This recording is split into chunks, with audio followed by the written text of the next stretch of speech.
어, 제가 이 계시록을 괜히 PPT 설교를 한다 그래가지고 시작을 하긴 했는데 장단한 점이 있어요. 이제 시각적인 효과 때문에 머릿속에 각인이 되는 장점이 있지만 또 강해와 설교라는 기능을 아무래도 조금은 죽여야 진행이 되는 이제 패턴이기 때문에 일장일단이 있습니다.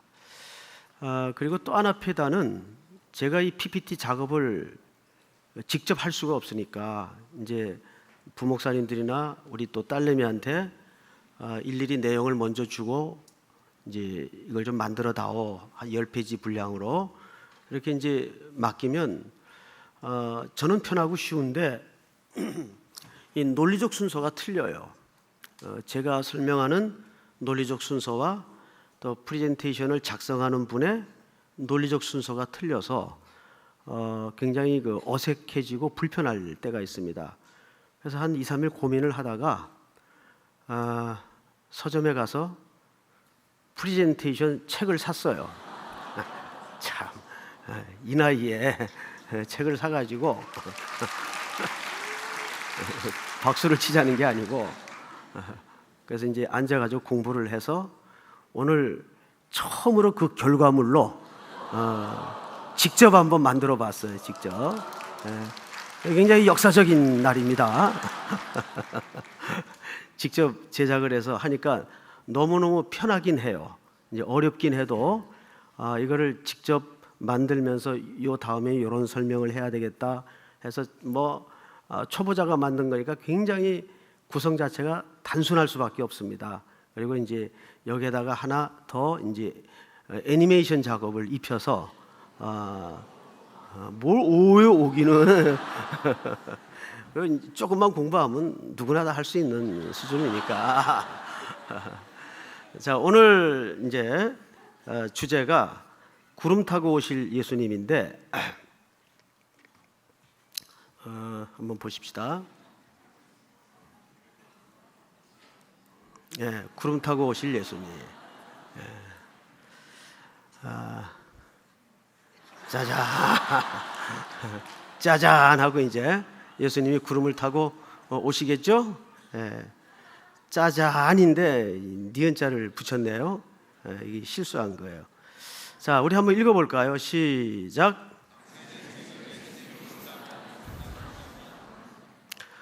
당신은 지금 예수님이 오신다면 솔직한 심정은 정말 그렇게 찬양의 고백처럼 사모되어지고 기쁠까요?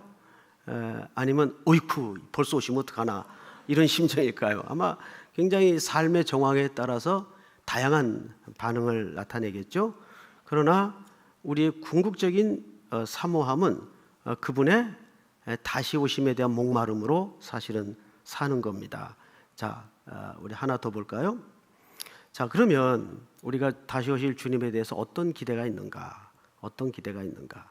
오늘 주제가 구름 타고 오실 예수님이에요. 이것은 본문의 그대로 이제 따서 제목을 붙여본 겁니다. 이제 페이지를 좀 넘겨보겠습니다. 이건 제가 직접 나가서 찍은 겁니다. 한강 다리에서 요즘 그 날이 가을이라 그런지 하늘이 참 아름다워요. 그래서 마침 구름이 여기저기 이렇게 깔려 있고 덮여 있길래 차 안에서 스마트폰으로 찍은 겁니다. 참 멋지죠? 그럼 오늘 낮에는 구름 말고 무슨 공부했나요? 해에 태양에 대해서 공부했죠. 태양은 성경 전체에서 누구를 주로 상징한다고요? 하나님을 상징한다 그랬습니다. 자, 구름 하면 무슨 뜻일까요? 성경에서 구름 하면. 자, 다음 페이지를 좀 보십시다. 구름 타고 오실 예수님. 예수님은 손오공인가? 여기 찾아보니까 이 그림밖에 없어요. 근두운을 타고 돌아다니는 손오공의 모습을 볼 수 있는데 아마 이 그림 이미지가 워낙 유명해서 그런지 예수님이 이렇게 구름 타고 오시는 걸로 오해를 합니다. 그러니까 오늘은 이 오해에 대해서 먼저 좀 벗겨드리고 내용을 이제 지나가다 보면 이게 그런 의미가 아니었구나 라는 것을 우리가 깨달을 수 있어요. 이제 두 번째 페이지로 넘어가겠습니다. 오늘 여러분들하고 나눌 이제 공부는 주로 세 가지 대지인데, 첫째가 크신 하나님의 사랑, 하나님이 얼마나 우리에게 크신 사랑을 갖고 있는가에 대해서 이제 공부를 할 겁니다. 그리고 두 번째 주제가 나라와 제사장에 대해서 공부를 하게 될 거예요. 그리고 세 번째 주제가 이제 구름 타고 오시리라. 이것이 오늘 본론이면서 결론이 됩니다. 오늘 공부 순서는 이 순서에 따라서 이제 하나하나씩 설명이 되고 진행이 됩니다. 자, 이제 첫 번째 챕터를 좀 보십시다. 여기 오늘 우리가 6절부터 본문을 잡았지만 이 6절 본문이 사실은 어디에서 기초를 하고 있는가 하면 한번 같이 읽어보십시다. 자, 우리 다 같이 한번 읽어볼까요? 시작.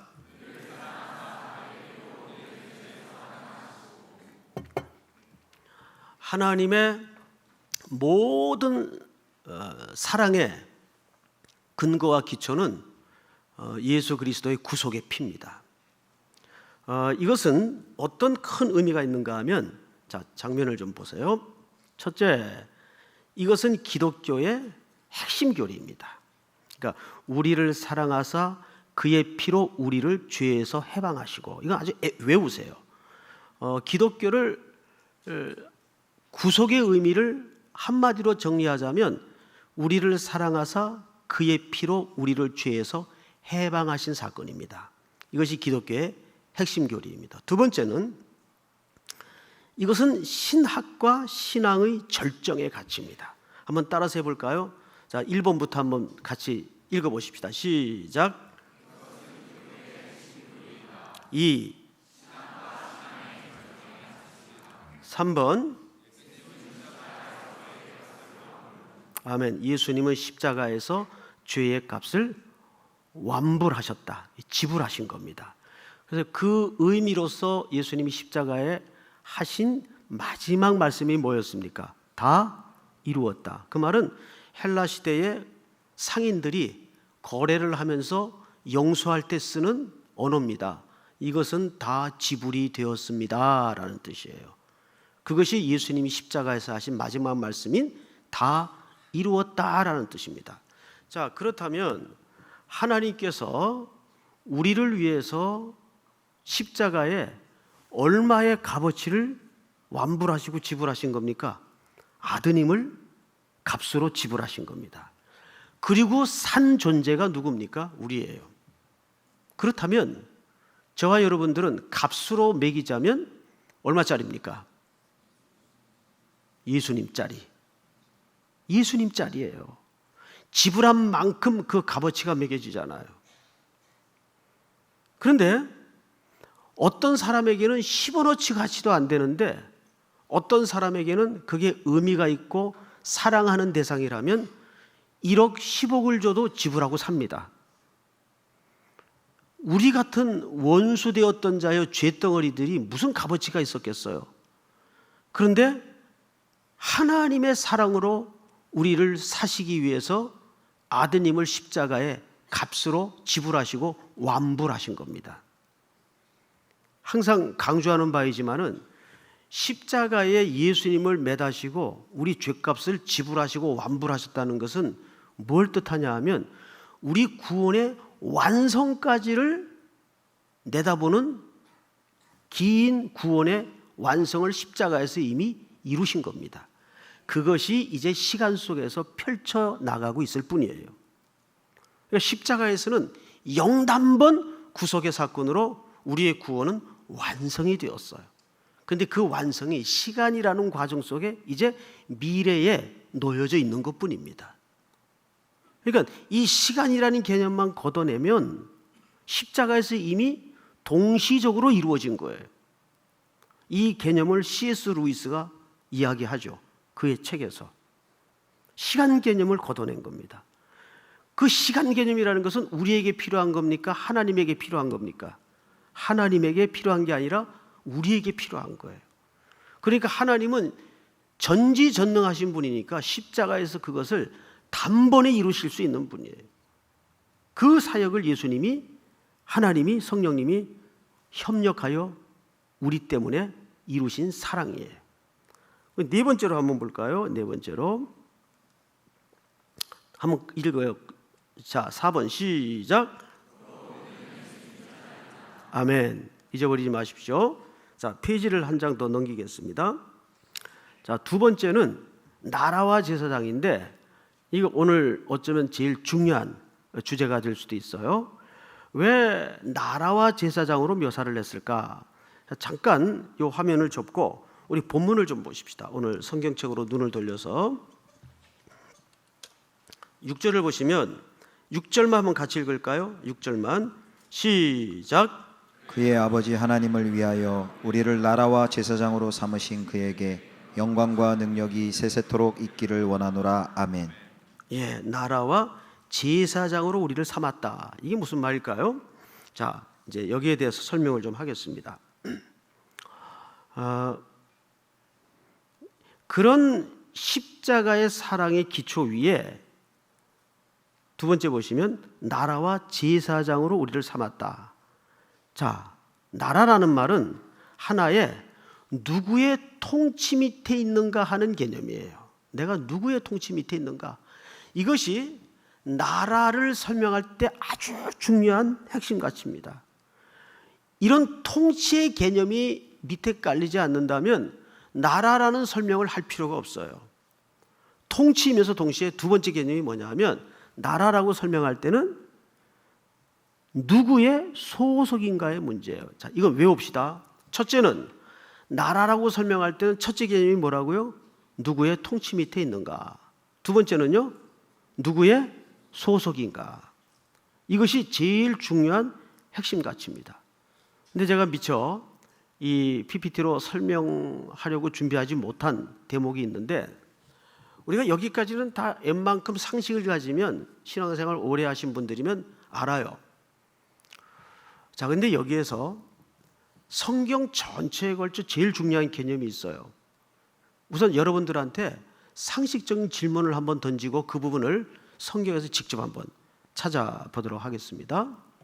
우리가 다 왕 같은 제사장이라 그러죠. 왜 왕이 제사장과 붙어서 항상 설명을 할까요? 우리가 나중에 그리스도와 어떤 노릇을 하게 돼 있어요? 왕 노릇을 하게 돼 있어요. 어떤 분은 이제 이런 설명도 하는 경우가 있어요.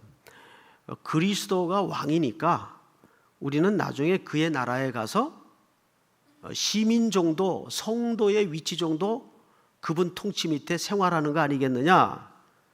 그렇지 않습니다. 우리 한번 요한계시록 마지막 장 5절을 찾아볼까요? 계시록 저 뒤쪽으로 넘겨서 5절을 보세요. 5절. 한번 전체가 같이 읽겠습니다. 시작. 햇빛이 비칠 데 없으니 이는 주 하나님이 그들에게 비치심이라. 그들이 세세토록 왕 노릇하리로다. 우리가 왕 밑에 있다 그랬습니까? 우리가 왕 노릇한다 그랬습니까? 예, 저와 여러분들이 하나님의 나라에서 왕 노릇할 거예요. 왕의 시민 노릇을 하는 게 아니에요. 자, 그러면 이게 뭘까요? 성경 전체 얼개를 한번 잘 보세요. 제일 먼저 최초로 존재했던 인류가 누구죠? 아담이에요. 여러분, 아담이라는 말 속에는, 아담의 위치 속에는 무슨 위치가 있었는가? 왕의 위치가 있었어요.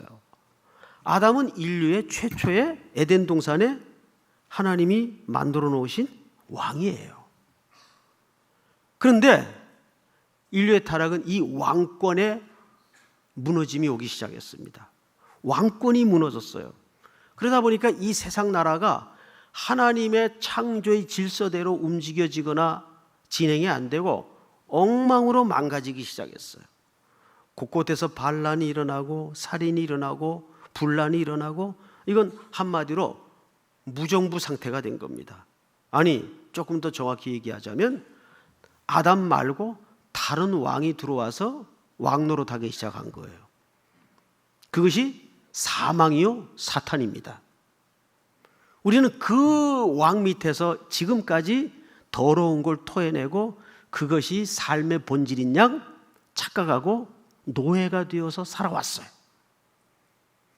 그래서 우리는 예수 그리스도를 우리 인생의 왕으로 모시면서 말하자면 정권 교체가 우리 인생 속에 이루어진 겁니다. 우리가 예수를 믿었다는 것은 한마디로 정권 교체가 이루어진 거예요. 새로운 질서, 새로운 정부가 들어선 겁니다. 그리고 나중에는 하나님께서 이 에덴 동산에서 무너졌던 왕권을 계시록에서 어떻게 합니까? 지금 우리가 읽어본 22장 5절에는 세세토록 왕 노릇 하리로다. 이것이 에덴 동산에 무너진 것을 그리스도로 말미암아 회복하시는 우리의 원래의 위치예요. 그러니까 우리는 영원히 하나님의 나라가에서 성도 노릇하는 정도, 시민 노릇하는 정도가 아니라 뭘로 회복이 돼요? 왕으로서 회복이 돼요. 그럼 잘 보세요. 왕으로서 회복이 되려면 왕의 자리가 중요합니까? 왕다운 자격이 중요합니까? 그렇죠. 왕다운 자격이 중요한 거예요. 그것을 우리가 그리스도를 통해서 배워간다는 거죠. 이 하나님의 나라의 질서와 생리와 스타일과 원리는 어떻게 왕노릇하는 것인가?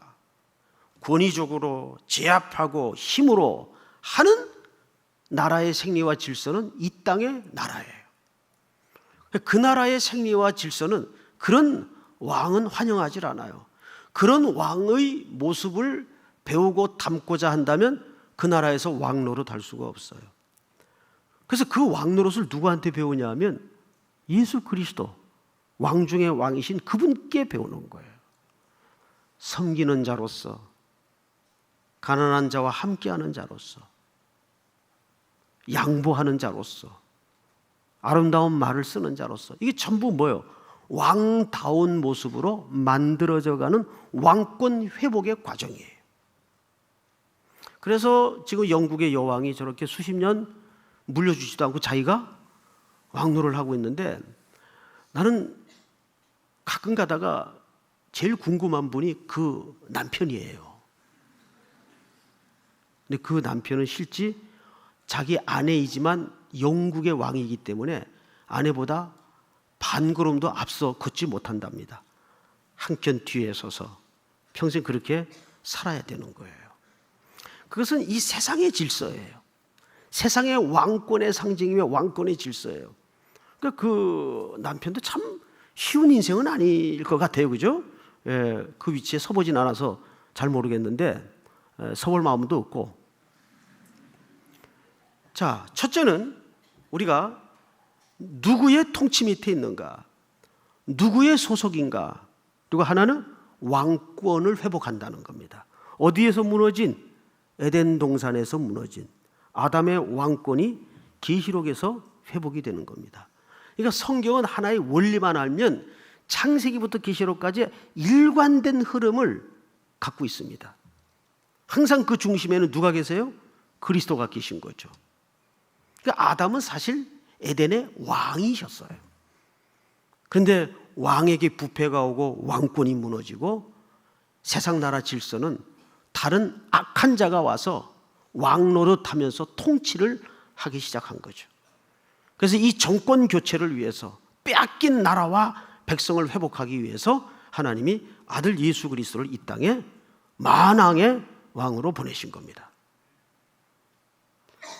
그래서 제가 좋아하는 찬송 중에 151장에 보면 만왕의 왕 예수께서 왜 고초당했나, 이 벌레 같은 날 위에 주보혈 흘렸네, 십자가 내가 처음 볼 때에, 이 찬송이 얼마나 부를 때마다 근본적인 안위가 되고 힘이 되는지 몰라요. 그래서 항상 나라와 제사장 할 때 이 세 가지를 기억하십시다. 통치, 소속, 왕권 회복입니다. 믿습니까? 자, 그 다음 페이지를 한번 보십시다.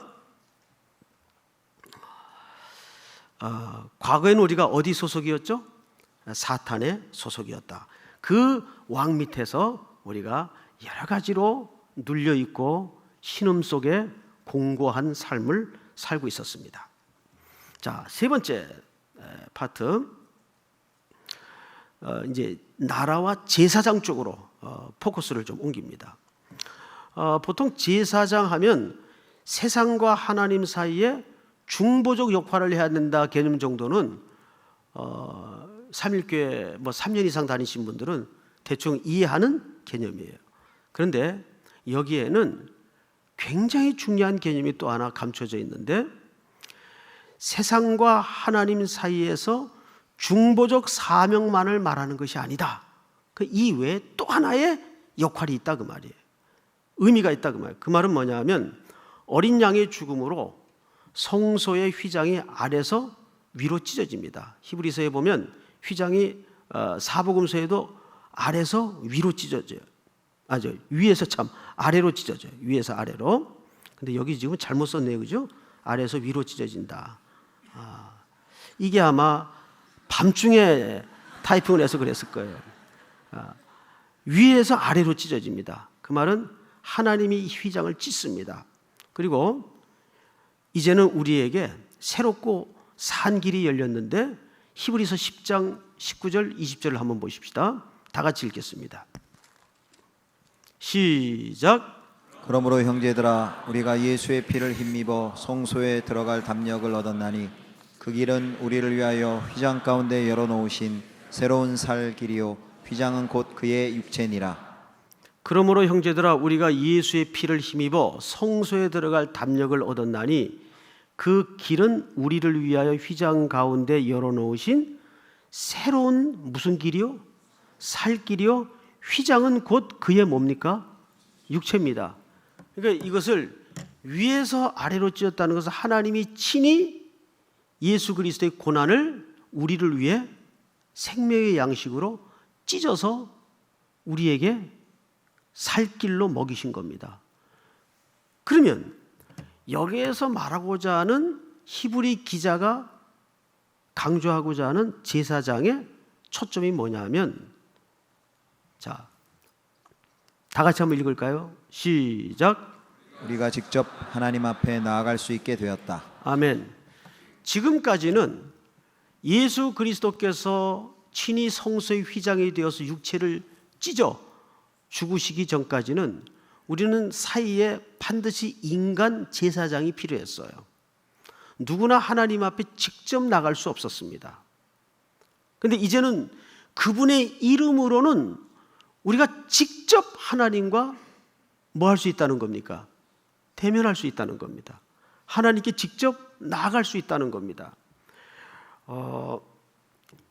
여러분, 이게 얼마나 영광스러운 과정인지 지금 강해를 들으면서도 별로 그렇게 실감이 아직 안 되시는 것 같아요. 이럴 때 이제 목사가 참 그 심정이 답답해요. 지금 이 정도 지금 그 내용이 설명이 흘러가면 표정을 그렇게 하고 계셔서는 안 되죠. 거의 입이 반쯤은 열어지고 이 자세가 거의 뒤로 이렇게 자빠질락 말락 해야 돼요. 사실은. 왜냐하면 청와대 한번 갔다 와도 평생 우려먹읍디다. 누굴 보니까. 저도 이제 무슨 예를 들 때 청와대 갔다 온 얘기를 가끔 하긴 하는데, 그런데 대통령을 직접 만날 수 있는 관계만 돼도 그건 대단한 권력이에요. 그렇죠? 대단한 권력이에요. 그런데 우리가 영광스러운 하나님을 누구의 제재나 간섭이나 가로막음도 없이 매일 직접 나갈 수 있는 자격이 있다는 게 그렇게 심드렁하게 느껴지세요? 여러분? 아닙니다.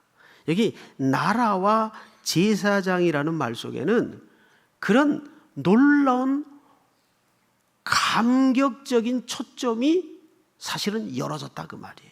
우리가 이제는 직접 그분께, 그러면 이게 무슨 의미를 강조하고 싶었던 걸까요? 관계. 이제는 하나님과 우리가 어떤 관계인가? 백성의 관계요, 자녀의 관계라는 얘기입니다. 그것도 모자라서 하나님께서 우리를 아들 신랑 예수 그리스도와 신부로 맺어주셨잖아요. 우리가 그분의 아내가 되었어요. 교회가 그분의 신부가 되었어요. 이게 보통 관계가 아니에요. 보통 관계가 아니에요. 자녀면 10손가락이 있으면 다 아프고 사랑스럽습니다. 키가 큰 놈은 큰 놈대로, 작은 놈은 작은 놈대로, 약한 놈은 약해서 더 마음이 가고, 건강한 놈은 건강해서 보기 좋고, 그게 아버지 마음이에요. 그렇잖아요? 거기 무슨 수준이 구분이 되고 등급이 있겠어요. 그것은 세상에서 하는 짓들이에요. 그거 속지 마세요. 하나님은 우리 삼일교회만 해도 여러 청년들이 있는데 누굴 더 사랑하고 누굴 덜 사랑할까요? 사람은 서로 이해관계에 따라서 그럴 수 있다고 봅니다. 또 그런 사람 많이 봤습니다. 그래서 스마트폰 보면 막 스팸 처리해놓고 막 그렇죠. 예? 막 발신자 차단해놓고 막 그러죠. 예? 제가 어느 날 그러다가 회개를 했어요. 그래서 다 풀어놨어요. 저도 차단을 해놨던 리스트가 있었어요. 하도 전화를 해서 막 어떤 사람 협박도 하고, 그래서 다 풀어놓고 아예 안 받자. 그래가지고 이제 전화를 안 받죠. 그런데 참 요즘은 이 기기라는 문명을 통해서 사람이 이 기호화되고 단위화되고 숫자화되고 등급이 매겨지면서 참 쓸쓸한 세상이 되고 말았어요. 근데 교회만은 그러지 맙시다. 교회만은 항상 하나님의 마음을 가지고 누구나 똑같이 또 어느 부서도 덜 귀하고 더 귀한 부서가 없어요. 하나님의 관점에서 볼 때, 이해할 때 똑같은 가치로 다가와야 됩니다. 우리 부서가 얼마나 중요한지 압니까? 부들부들 떠는 사람은 안 돼요. 그 사람은 떨지 마세요. 교회에서는 부들부들 떠는 사람이 없어야 돼요. 저 다른 부서일지라도, 내가 관계가 안 된 부서일지라도 그 부서가 건강하게 잘 커져야 장년부가 소망이 있는 거고, 또 청장년부가 건강하게 자라줘야 또 교회학교 부서가 잘 늘어날 거고, 그렇지 않겠어요? 자꾸 애들을 낳아줘야 교회학교가 왕성하게 부흥이 될 거 아닙니까? 어느 거 하나 우리가 등급을 매겨가지고 더 귀하고 덜 귀하고 1등급, 2등급 이런 세상에서 하는 짓을 교회가 왜 따라 해야 됩니까? 그래서도 안 되고, 그런 기초를 우리 속에서 뽑아내야 됩니다. 하나님은 우리를 언제든지 anytime 어느 장소에서든지 어떤 상황 속에서든지 우리를 그리스도의 이름으로 만나주겠다고 약속했습니다. 그래도 여러분들이 하나님 앞에 대단한 존재로 느껴지지 않습니까? 여러분들은 한마디로 인생 대박 만난 걸 몰라요. 우린 대박 정도가 아니죠. 로또 그거 한번 터져가지고 한평생 그래 잘 먹고 산들 무슨 큰 그렇게 의미가 있겠어요. 100억을 가지고 3끼 먹고 사는 거 똑같고, 매달 1, 200 가지고 3끼 먹고 사는 거 똑같습니다. 큰 의미 없어요. 우리는 어떤 가치관을 가지냐에 따라서 인생에 보는 해석과 눈이 충분히 달라질 수 있기 때문입니다. 그것이 하나님이 새롭고 살 길을 열어주신 우리의 대하시는 하나님의 입장이요 태도입니다. 그 보좌 앞으로, 은혜의 보좌 앞으로 매일 나아가는 즐거운 행복자가 될 수 있기를 주의 이름으로 축복합니다. 절대 사람에게 구할 필요도 없고 사람에게 의지할 필요도 없고. 여러분 또 억울한 일을 겪고 있습니까? 답답합니까? 하나님께 구하세요. 사람은 도와주는 척하면서 자기에게 돌아올 이득을 반드시 계산하는 존재입니다. 이건 어쩔 수가 없어요. 이 세상의 생리가 그렇기 때문에 주님만 진심으로 우리를 위하세요. 저는 그 사실을 믿습니다. 그러면서 장면이 이제 또 바뀌어야 되겠죠? 장면을 좀 바꿉시다. 이제 드디어 오늘 가장 관심이 있는 주제에 이르렀습니다. 구름 타고 오시리라. 자, 이 말은 사실 번역상에 좀 문제가 있습니다. 원문에는 어떻게 되어 있는가 하면 따라서 읽을까요? 그가 시작 전치사가 위드입니다. 그러니까 원문에는 그가 구름과 함께 오시리라고 되어 있습니다. 자, 그러면 구름이라는 것은 성경에서 어떤 존재인가? 자, 세 번째 줄을 한번 따라서 읽을까요? 시작. 현현, 임재, 보호. 네.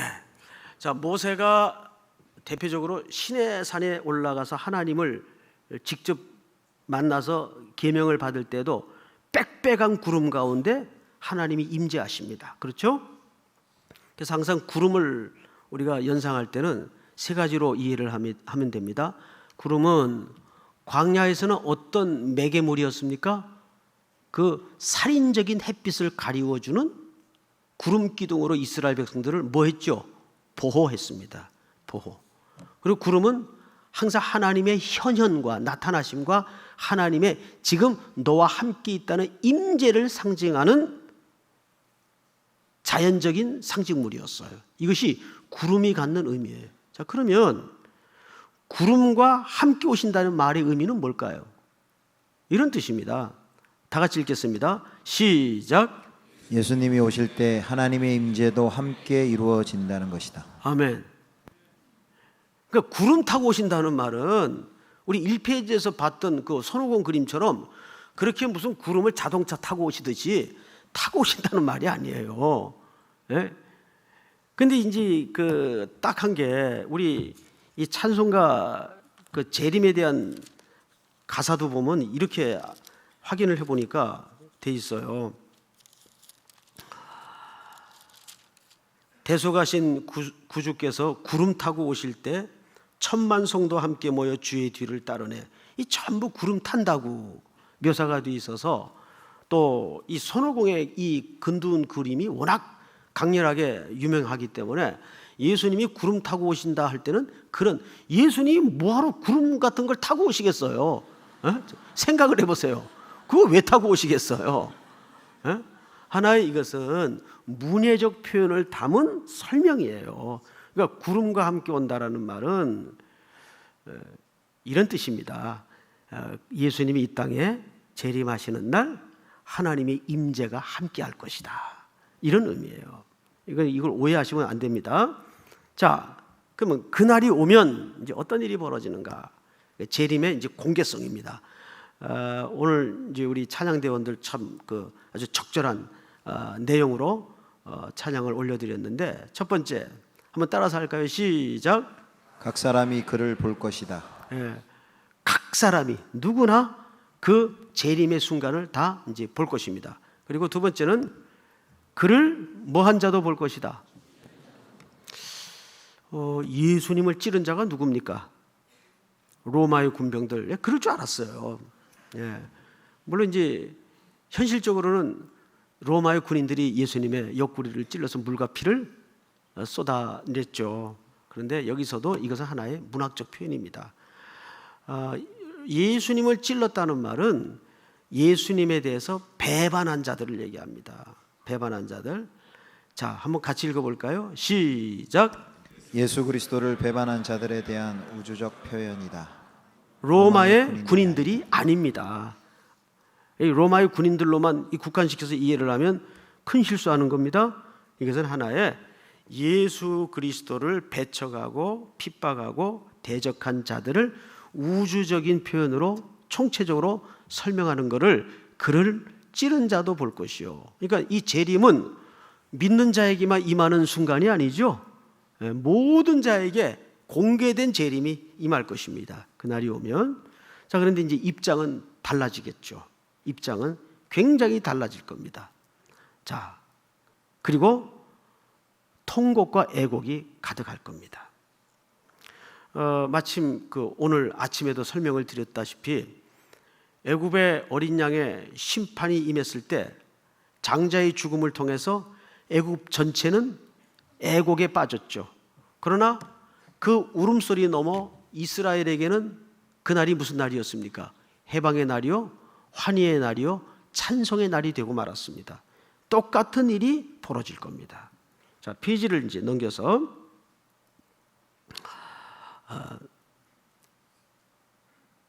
알파와 오메가라는 표현은 이제 저하고도 많이 이제 다뤄봤기 때문에 이게 생소한 표현은 아닌데 8절을 이제 본문을 먼저 보고 이 대목을 좀 설명을 드리겠습니다. 8절 다 같이 한번 읽겠습니다. 시작. 주 하나님이 이르시되 나는 알파와 오메가라 이제도 있고 전에도 있었고 장차 올 자요 전능한 자라 하시더라. 네, 거기 알파와 오메가라 하놓고 마지막에 나는 전능자라 그랬어요. 전능자. 전능하신 하나님이다 그 말이에요. 그럼 이 알파 오메가는 뭘까? 자, 보십시다. 알파라는 말은 헬라 말의 첫 글자죠. 앞에는 대문자고 뒤에는 소문자입니다. 그리고 뒤에는 오메가, 3 뭐 이런 게 아니고 이 헬라 말의 마지막 글자가 오메가예요. 뒤에 이제 W처럼 된 게 사실은 소문자입니다. 이렇게 헬라 말의 첫 글자와 마지막 글자인데 안 나오나요? 예, 이것은 즉 처음과 마지막이 되신다는 뜻입니다. 첫 번째 개념이 처음과 마지막이 되신다. 그러니까 이 인류의 역사는 예수 그리스도께서 처음이 되시고 예수 그리스도께서 마지막 끝내신다는 말입니다. 성경에 보시면 이렇게 돼요. 시작한 일은 어떻게 한다는 얘기예요? 끝을 내신다. 그럼 얼마나 좋겠어요. 그런데 능력이 없으면 이것도 못 끝내요. 그럴까요? 안 그럴까요?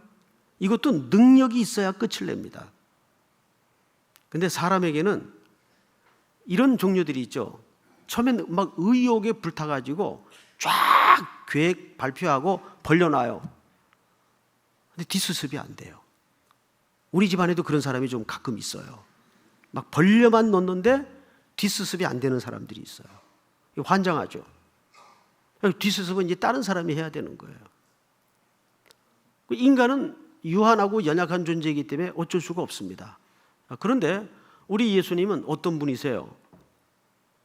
그냥 벌려만 놓는 분이 아니고 시작하신 일은 너희 속에 착한 일을 시작하신 이가 구속의 날까지 이루리라. 그것은 전능자에게만이 해당되는 언어의 표현입니다. 그렇다면 여기에 놀라운 견고한 안위와 구원의 은혜가 있습니다. 우리가 얼마나 완고한 존재인지 우리가 알죠. 우리는 항상 죄의 문제에 대해 자유롭지 못하고 우리는 하고 싶은 일과 자기가 할 수 있는 일을 구분도 못하고 항상 하고 싶은 일만 하려고 평생을 허비하고 돌아다닙니다. 고집을 부립니다. 좌충우돌합니다. 넘어집니다. 그리고 10번 코가 깨지고 자빠진 다음에 일어나면서 신음처럼 내뱉는 말이 난 또 한 번 넘어질 수밖에 없는 연약한 존재다. 이거 하나 깨닫고 일어나요. 그리고 또 넘어집니다. 먹은 걸 또 토하고 토한 걸 또 먹고 그리고 또 토합니다. 이러고 평생을 반복하다가 어느 날 보니까 멋진 성도가 돼 있어요. 멋진 완성이 돼 있습니다. 누가 하셨을까요? 그리스도가. 하나님의 그 집념스러운 고집스러운 사랑이 우리를 그렇게 만드신다는 거예요. 제가 철야기도 때로 이 청년들한테 강조하는데 기도 뭐 이렇게 화려하게 할 필요 없어요. 기도 안 되면 알파와 오메가가 되시는 하나님, 이 말만 해도 하나님이 막 속에서 답답해 하세요. 얘가 참 내 약점을 아는데 얘가 나를 참 아는구나. 그래서 제일 꾀돌이 신자가 누구냐 하면 제일 꾀돌이라고 표현을 했죠. 지혜로운 신자가 누구냐 하면 첫째, 하나님의 성품을 알고 그 하나님의 자비에 자기 운명을 맡길 수 있는 사람이에요. 이건 신학적으로는 말이 안 되는데 하나님은 약점이 있어요. 그분은 우리를 사랑하시는 자이기 때문에 우리에게 약하세요. 어쩌면 부모의 살아가는 방식과 똑같은지 몰라요. 그래서 항상 사랑하는 사람이 약자입니다. 우리 가정에도 보시면 자식이 강자입니까? 부모가 강자입니까? 자식이 강자예요. 늘 부모는 약자예요. 뭐 이렇게 잘못 많이 한 것 같고 늘 애들한테 미안해하고 늘 안타깝고 뭔가 좀 더 해줘야 될 것 같고. 부모가 약자일 수밖에 없는 게 아이들을 사랑하니까 약자일 수밖에 없어요. 근데 그것이 하나님과 우리 사이에서 똑같은 원리로 적용이 됩니다. 하나님은 우리에게 약하세요. 그래서 하나님의 성품을 잘 헤아리시고 그분이 나에게 어떤 사랑을 갖고 있는가만 알면 우리는 그분을 떠날 수도 없고 하나님 앞에 담대하게 나갈 수가 있는 겁니다. 이것이 알파 오메가라는 말 속에 다 담아져 있는 거죠. 믿습니까? 우리 자막을 마지막으로 한번 볼까요? 이게 끝이군요. 죄송합니다. 네. 자, 이제 결론을 좀 맺겠습니다. 오늘 우리가 한 10쪽짜리 이제 장면을 통해서 구름 타고 오신다는 그 예수님의 의미가 무엇이며 왜 그분은 오늘날 우리에게 알파 오메가가 되시는가? 그날이 오면 예수님이 공개적으로 임재하시고 오늘 아침에 우리가 공부한 것처럼 진위를 가리셔서 예수 그리스도라는 반석 위에 인생의 집을 지은 자와 모래 위에 헛되이 인생의 집을 지은 자를 명백히 구분해낼 겁니다. 그리고 심판 후에 우리와 무슨 노릇을 하신다고요? 왕권 회복을 위한 왕노를 하게끔 우리를 만들어 가시는 거예요. 그러니까 지금 여러분들이 뭔가 잘 갖추어지지 않고 아직 아쉽고 부족한 점이 많을지라도 누가 뭐라 그러면 당당하게 이렇게 얘기할 수 있어야 됩니다. 지금 내가 왕권을 준비하고 있는 중이니까 조금만 기다려. 누가 뭐 미친놈 소리 하거나 말거나 사실이니까. 여러분 왜 웃으세요? 그거 봐요. 이게 안 믿는 불신의 이 아브라함의 아내 같은 웃음이에요. 내가 지금 나이가 이렇게 됐는데 어찌 내게 아기가 있으리요 하는 웃음과 아주 똑같아요. 그러나 하나님은 그 사라의 불신의 웃음으로도 긍정의 웃음으로 만들어 버리셨어요.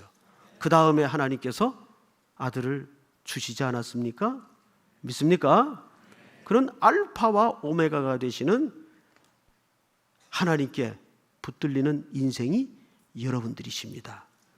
그 왕권 회복을 위해서 오늘도 뚜벅뚜벅 왕답게 일어서고 행동하고 말하고 생각하고 걸어가는 우리 3일의 청춘들과 성도들이 될 수 있기를 우리 구주 예수님의 이름으로 축복합니다. 다 일어나십시다. 지금은 엘리야 때처럼 우리 박수도 치면서 우리 신나게 찬양합시다.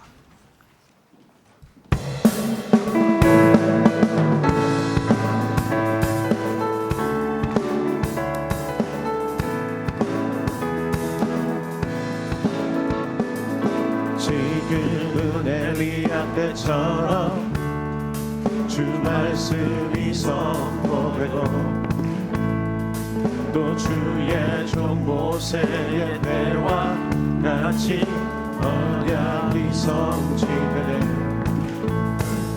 비록 전쟁과 기근과 비판 만난 날이 다가와도 우리는 광야에 외치는 소리 주의 길을 예비하라. 도와주리 구름 타시고 나팔 불 때 다시 오시네. 오늘의 지세 이른 은혜의 해니 시온에서 구원이 나네. 또 에스겔의 환상처럼 마른 뼈가 살아나며 또 주의 종 다윗의 때와 같이 예배가 회복돼. 주수할 때가 이르러 들 받은 이여 순수한 일꾼 되어 주 말씀을 선포하리. 도와주리 구름 타시고 나 밟을 때 다시 오시는 모두의 지세 이는 은혜의 해니 시온에서 구원이 임하네. 보라주니 구름 타시고 나 밟을 때 다시 오시는 모두의 지세 이는 은혜의 해니 시온에서 구원이 다시 한번 보라주니 구름 타시고 나 밟을 때 다시 오시네.